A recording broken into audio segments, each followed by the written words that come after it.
RCB own team Karnataka state government అనమాట స్ట్రిక్ట్గా rule pass చేసింది. ఏంటంటే ఎవరైనా ఛాంపియన్షిప్ గెలిచిన తర్వాత రాత్రిపూట వచ్చి రోడ్ల మీద గెంతులేయడము, సెలబ్రేషన్స్ జరుపుకుంటే మక్కలు ఎరగదొబ్బండి అని స్ట్రిక్ట్గా వాళ్ళకి గైడ్ లైన్స్ ఇచ్చింది వాళ్ళ గవర్నమెంట్.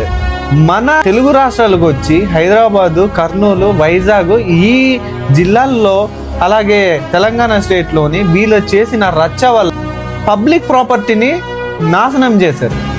మినిమం సివిక్ సెన్స్ లేదా? చదువుకోండి హైదరాబాద్ లాంటి పెద్ద సిటీస్కి తీసుకొని వెళ్ళి మీ తల్లిదండ్రులు మీకు చూపిస్తే మీరన్నమాట అక్కడెళ్ళి బట్టలు సింపుకొని, గుడ్డలు సింపుకొని, రోడ్ల మీద దొర్లుతూ వాడెవడో కప్పు గెలిస్తే మీరు సెలబ్రేషన్స్ చేసుకోవడం ఏంటి?